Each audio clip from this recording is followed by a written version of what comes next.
Hello दोस्तों, स्वागत है आपका पीबी एजुकेशन सिस्टम में।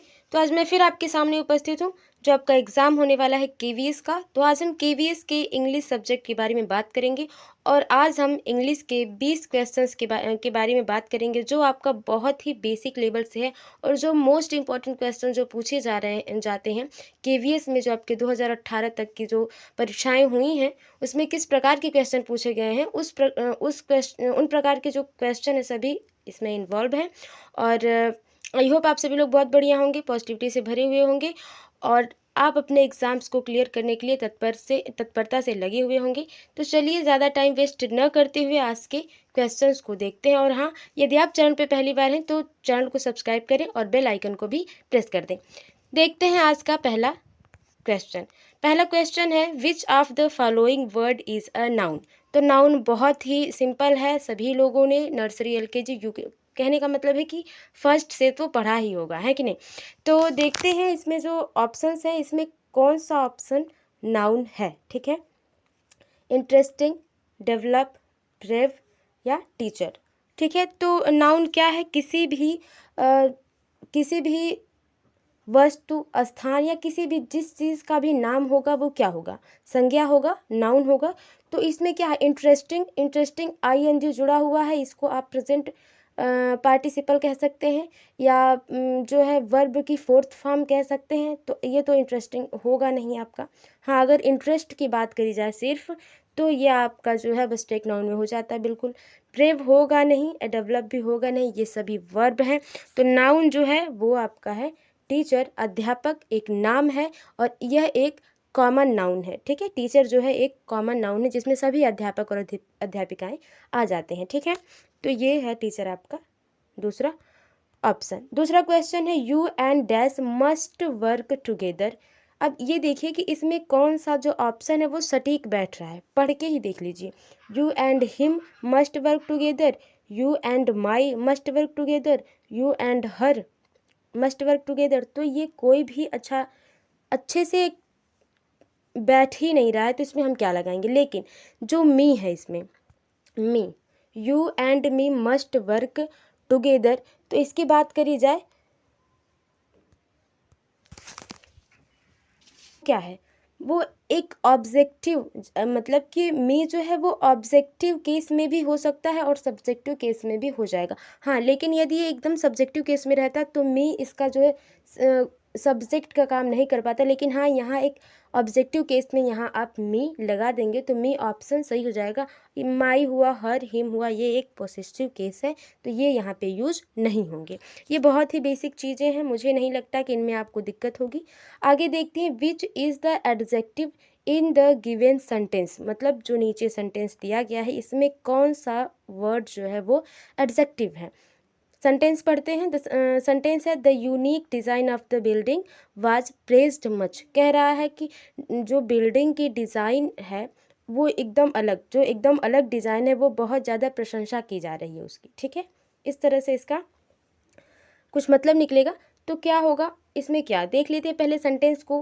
द यूनिक सब्जेक्ट है, द यूनिक डिज़ाइन एक सब्जेक्ट है, ये आपका हेल्पिंग वर्ब वाज हो जाएगा। ठीक है, ऑब्जेक्ट के रूप में दो वर्ब इसमें, मेन वर्ब, डायरेक्ट और इनडायरेक्ट ऑब्जेक्ट के रूप में आपका प्रेज्ड यूज हुआ है। और मच जो है ये आप समझ ही रहे हैं कि क्या है। ठीक है ना, तो यूनिक, अब ऑप्शन देख लेते हैं। द यूनिक जो है वो एडजेक्टिव है, कि डिज़ाइन ऑफ एडजेक्टिव है, बिल्डिंग है या प्रेज्ड है। प्रेज्ड मतलब क्या करी जा रही है, प्रशंसा की जा रही है, तो एडजेक्टिव है ये एडजेक्टिव है। अगर प्रशंसा की कहने का मतलब है कि क्या किया जा रहा है, प्रशंसा, प्रेज जो है वो पार्ट ऑफ स्पीच का क्या हो सकता है। आप अगर अर्थ निकालें कि जो ये बिल्डिंग की जो यूनिक डिज़ाइन है, जो अलग डिज़ाइन है, वो उसकी क्या है, प्रशंसा हो रही थी। ठीक है, जब भी वो बना था या प्रशंसा हो रही थी। ठीक है, तो प्रेज्ड तो आपका वर्ब हो जाएगा। ठीक है, ये वाज हेल्पिंग वर्ब है लेकिन मेन वर्ब तो आपका प्रेज्ड हो जाएगा। तो इसमें एडजेक्टिव का काम कर रहा है कि बिल्डिंग कैसी है, किस बात पर उसका प्रेज्ड हुआ, किस बात पर प्रशंसा हो रही है। तो बिल्डिंग की यूनिक यूनिकनेस से, ठीक है, यूनिकनेस से।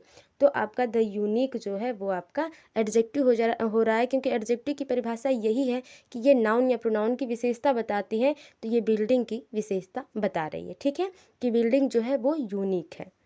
आई होप आपको समझ में आया होगा। अगला क्वेश्चन है, he broke the jug dash 100 pieces.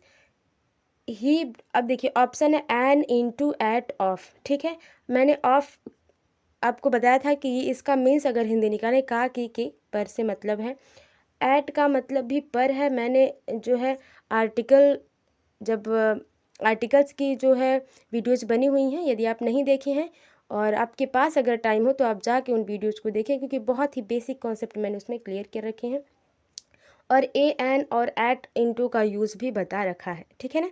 तो ही ब्रोक द जग, उसने जग को तोड़ा है 100 पीसेस में, लगभग कितने पीसेस में, 100 पीसेस में तोड़ा है। उसने जग को 100 पीसेस में मतलब 100 टुकड़ों में तोड़ा है, 100 टुकड़ों में, 100 टुकड़ों में, ठीक है। तो यहाँ पे या तो इन लगता, तो इन ऑप्शन में है नहीं, और इन का यूज भी अलग होता है, तो यहाँ पे इनटू हो जाएगा जो मे का अर्थ देता है। तो he brokes the jug into 100 pieces, ये ऑप्शन आपका सही हो जाएगा। अगला क्वेश्चन देखते हैं, I shall always be indebted dash you for this timely help. मैं आपके लिए हमेशा कर्जदार रहूँगा, आपने जो मेरी इस समय से हेल्प की है, ठीक है। तो क्या ऑप्शन रहेगा डैश जहाँ पे है, I shall always be indebted,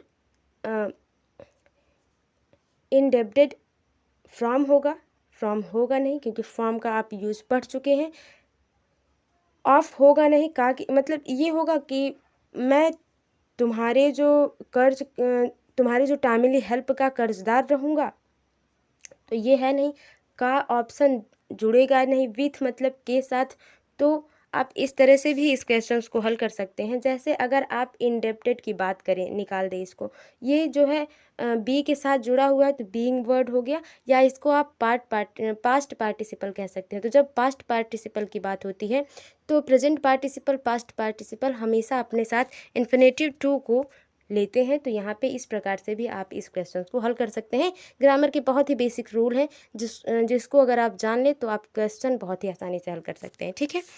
आगे देखते हैं छठा question, state the part of speech of the underline word. जो अंडरलाइन वर्ड है वो पार्ट ऑफ स्पीच का क्या है, सेंटेंस पढ़ते हैं। He record that he had seen him before, वह रिकॉल होगा यहाँ पे, ठीक है, उसे याद आया कि उसने उसे किसी दूसरे व्यक्ति को पहले देखा है, ठीक है, या देखा था, ठीक है, देखा था। तो ये बिफोर है वो क्या है, प्रीपोजिशन है, वर्ब है, एडजेक्टिव है या एडवर्ब है। तो बहुत ही इजी है कि बिफोर क्या है, वर्ब तो आपको पता ही है कि सेंटेंस में वर्ब कहाँ है। हेल्पिंग वर्ब की बात करें तो हैड है, और उसने रिकॉल किया, याद किया, तो ये या देखा था, तो ये आपका वर्ब हो जाएगा। एडजेक्टिव विशेषता बताती है, तो यहाँ पे विशेषता की कोई खास बात है नहीं। तो यहाँ पे है क्या, प्रीपोजिशन है या एडवर्ब है, दो तो कट गए, दूसरा और तीसरा। तो इसमें क्या है, प्रीपोजिशन है या एडवर्ब है। तो आपका सही आंसर हो जाएगा कि बिफोर क्या है, एक प्रकार का प्रीपोजिशन का काम कर रहा है यहाँ पर, ठीक है। आगे देखते हैं सातवां question, I have sent a letter to him.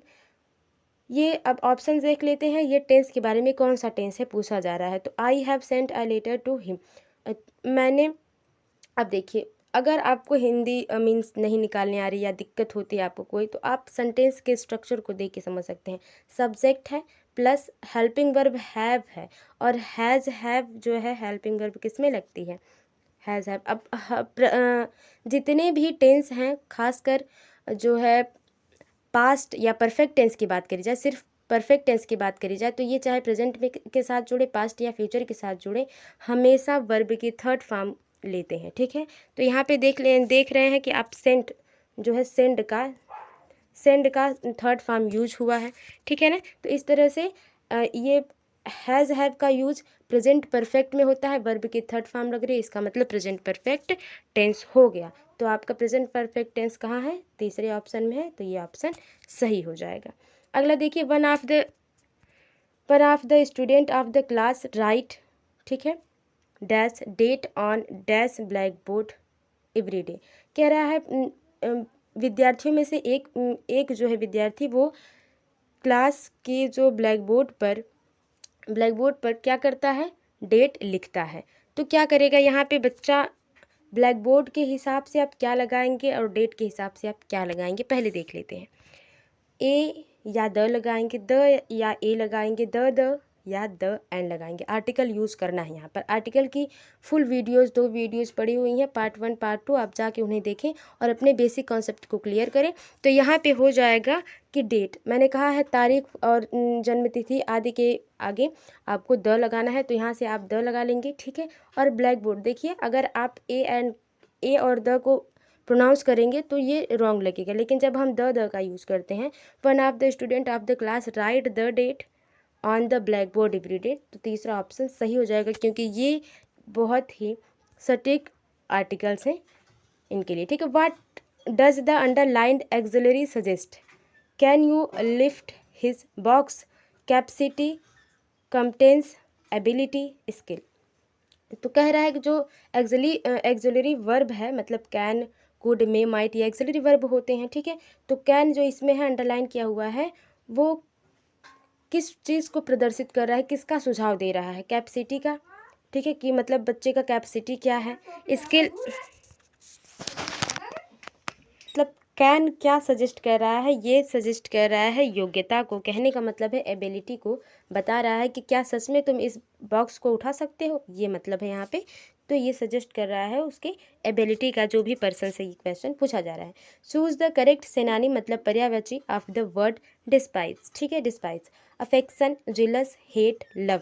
तो डिस्पाइज मीन्स मतलब पता होना चाहिए आपको, तभी आप गेस कर पाएंगे सही आंसर। तो कुछ वर्ड्स मीनिंग आप स्ट्रॉन्ग करके जाइए, ताकि आपका 2-3 नंबर का क्वेश्चन फंसे ना, और 2-3 नंबर बहुत ज़्यादा होता है एक एग्ज़ाम की दृष्टि से, खासकर केवीएस बहुत सालों बाद आ रहा है आप कह सकते हैं, तो इसके लिए प्रिपरेशन तो मस्त होनी चाहिए ना। तो डिस्पाइस मतलब नफ़रत या घृणा, ठीक है, घृणा की बात हो रही है। तो सिनोनिम पर्यायवाची पूछा, मतलब सेम अर्थ जो देगा, ठीक है। जिलस मीन्स ईर्ष्या करना होता है, लेकिन वो घृणा नफरत वाली नहीं है। लव तो आप समझ रहे हैं, अफेक्शन मीन्स प्रेम ही होता है, लव मीन्स भी प्रेम ही होता है।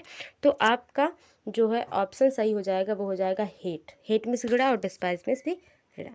The feminine gender of author is, लेखक का जो है ऑथर मीन्स होता है लेखक, तो इसका इंग्लिश में पूछ रहा है फेमिनाइन जेंडर क्या होगा, फीमेल वर्जन क्या होगा।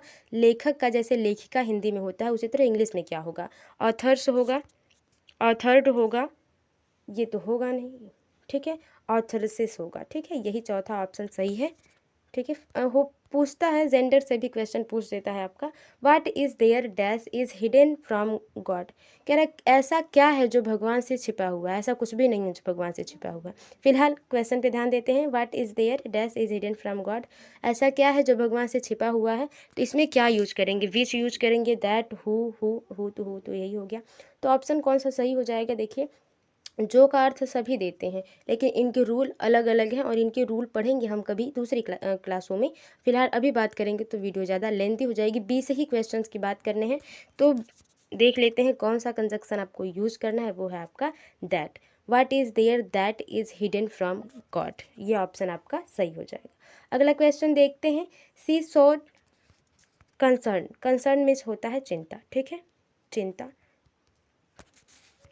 प्रीपोजिशन तभी आप लगा पाएंगे, लगभग ये हो जाता है। तो सी सोड कंसर्न, सोड के पहले ये डैश रहेगा, आप लगा लीजिएगा। तो सी सोड concern for her step daughter, वो अपनी स्टेप मदर आप समझते हैं, सौतेली माँ या सौतेली बेटी। तो यहाँ पे बात हो रही है स्टेप डाटर मतलब सौतेली बेटी का।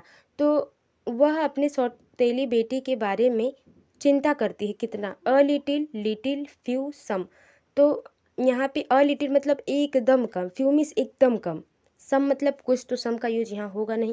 तो सबसे सही ऑप्शन होगा आपका लिटिल। सी सोड, ये वो उसके बाद हो जाएगा dash, she showed dash concern for her step daughter, तो होगा she showed little concern for her step daughter. कह रहा है कि वो अपनी सौतेली बेटी के लिए बहुत कम चिंता करती थी, ठीक है।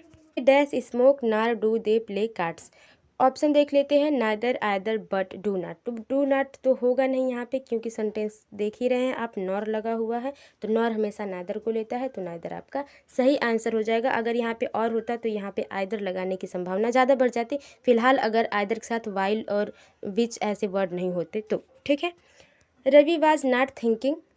ठीक है, इसके बाद क्या यूज होगा, क्लियर, अनक्लियर। तो नॉट लगा हुआ है तो अन लगेगा नहीं, अनक्लियरली लगेगा नहीं, हो जाएगा ऑप्शन क्लियरली, क्योंकि पास्ट प्रेजेंट पार्टिसिपल के बाद या हेल्पिंग वर्ब के बाद आपकी या मेन वर्ब के बाद आपका जो एडवर्ब लगेगा वो लगेगा क्लियरली। ठीक है, आगे देखते हैं। When I was a child my mother dash for wasting time in reading the comic. जब मैं छोटी थी, कहने का मतलब है इस जो है सेंटेंस का, जब मैं छोटी थी, माई मदर मेरी माता जो है, for wasting time in reading the comic, लेके जाती थी मुझे कॉमिक पढ़ने के लिए, जो समय व्यतीत करने के लिए मुझे कॉमिक पढ़ने के लिए ले जाती थी। ठीक है, ये कहने का मतलब है। तो लास्ट ग्राउंड, सेट हर फेस्ट अगेंस्ट होगा नहीं, टूक मी टू टास्क। ठीक है, क्या करने के लिए ले जाती थी, मुझे ले जाती थी टाइम व्यतीत करने के लिए या समय को व्यतीत करने के लिए। हम कॉमिक बुक पढ़ा करते थे जब हम छोटे बच्चे थे, तो हमारी माता ले जाती थी। ठीक है, इस तरह से इसका हो जाएगा टूक मी टू टास्क। ठीक है, आगे चलते हैं। वन हु नोज़ एवरीथिंग, ये वन वर्ड सब्स्टिट्यूशन है जो इंटर में बहुत ज़्यादा हम लोगों को याद करवाया गया, आई थिंक आपको भी याद करवाया गया होगा, और आता नहीं है फिलहाल। उस टाइम में बहुत मन होता है ना, इंग्लिश ग्रामर बहुत पसंद होते हैं हाई स्कूल इंटर में, तो हम लोग पढ़े हैं, आई होप आप सभी लोग भी पढ़े होंगे। तो वन हु नोज़ एवरीथिंग, ऐसा व्यक्ति, ये वन वर्ड सब्स्टिट्यूशन है। कहने का मतलब है कि एक जो वाक्य के लिए एक शब्द ना, एक वाक्य के लिए एक शब्द, एक वाक्य होता था जैसे जिसके माता पिता न हो, अनाथ, उस तरह से होता था। इस तरह से ये भी है कि वन हु नोज़ एवरीथिंग, ऐसा व्यक्ति जो सब कुछ जानता हो, उसे क्या कहेंगे, ऑम्निफिक, ऑम्निपोटेंट, ऑम्निसिएंट या ऑम्निप्रेजेंट। तो ऑप्शन है ऑम्निसिएंट, जो सब कुछ जानते हैं उन्हें क्या कहेंगे, ऑम्निसिएंट। ऑम्निप्रेजेंट, जो सर्वभूत हो, हर जगह हो, वो क्या हो जाएंगे आपके, ऑमनी प्रेजेंट होंगे। जैसे कि ईश्वर हर जगह है, उस तरह से ऑमनी प्रेजेंट जो सर्वव्यापी हो। ठीक है, ऑमनीपोटेंट, ऑमनीपोटेंट की बात करी जाए तो ये सर्वशक्तिमान, जो सबसे ज़्यादा शक्तिशाली है, वह व्यक्ति जो सबसे ज़्यादा शक्तिशाली है वो क्या है, सर्वशक्तिमान। ठीक है, ऑमनीपोटेंट। और इस तरह से 3 मैंने क्वेश्चन आपको खुद ही बता दिए, ये बहुत ही अपने लेवल में बहुत ही बेस्ट क्वेश्चंस हैं। Persons working together in a office are called, ऐसे व्यक्ति जो एक साथ काम करते हैं वो क्या कहलाते हैं, friends, companion, colleague, all of these. Friends तो होगा नहीं, कंपेनियन होगा नहीं, ऑल ऑफ दीज होगा नहीं, कलीग, जिसे हम साथ में जिन ऑफिस में काम करते हैं उन्हें कलीग कहते हैं। ठीक है, his benevolence has made it possible for many poor children to pursue education. Benevolence means होता है कि उसकी सहायता एक प्रकार से, ठीक है, उदारता। तो उसकी उदारता या सहायता ने ये किया, या his benevolence has made it, कह रहा है कि उनकी बनाए कि पॉसिबल हुआ सभी बच्चे एजुकेशन के लिए, सभी बच्चे को एजुकेशन मिल पाई, शिक्षा मिल पाई उनकी उदारता की वजह से। तो ये जो सेंटेंस है आपका, ये जो सेंटेंस है आपका बेनेवलेंस, वो क्या है, इसमें क्या इसका अर्थ है, ठीक है, क्या एक्सप्रेस करना चाहता है, चैरिटी, सेल्फिशनेस, ह्यूमैनिटी, फ्रेंडशिप। तो इसमें 2 ऑप्शन तो आप काट ही देंगे। सेल्फिशनेस तो होगा नहीं, सेल्फिशनेस होता तो बच्चों को एजुकेशन नहीं मिल पाता, फ्रेंडशिप भी नहीं होगा, ह्यूमैनिटी और चैरिटी होगा। तो यहाँ उदारता की बात हो रही है, तो ये आपका हो जाएगा चैरिटी, ऑप्शन सही होगा। ये लास्ट और आखिरी क्वेश्चन है, देखते हैं। Hurrah, we has won the match in this sentence, hurrah is, कह रहा है कि हुर्रे, हम लोग मैच को जीत चुके हैं। ठीक है, तो इस सेंटेंस में हुर्रा क्या है, कंजक्शन है, कंजक्शन दो सेंटेंस को जोड़ते हैं, 2 वर्ड को जोड़ते हैं, तो ये होगा नहीं। प्रीपोजिशन आप 2 वर्ड को जोड़ते हैं, आप समझ रहे हैं, इनका अलग ही मतलब हो जाता है, एडवर्ब होता नहीं है। तो इंटरजेक्शन ये हो जाएगा। और इंटरजेक्शंस को या एक्सक्लेमेटरी सेंटेंस को पहचानने का यही तरीका है कि इनके लास्ट में जो है एक्सक्लेमेटरी, ये वर्ड जो है एक्सक्लेमेटरी वर्ड है, जिन्हें इंटरजेक्शन भी कहते हैं, और इसके लास्ट में एक्सक्लेमेटरी जो है सिंबल लगा हुआ होता है। तो ये थे 20 क्वेश्चन। आई होप आप सभी लोगों को पसंद आए होंगे, और ये वीडियो थोड़ी सी भी आपको हेल्पफुल लगी हो तो वीडियो को लाइक एंड कमेंट में बताएं आपको वीडियो कैसी लगी, और चैनल को सब्सक्राइब कर लें। मिलते हैं आपसे अगली वीडियो में, तब तक के लिए bye bye and take care.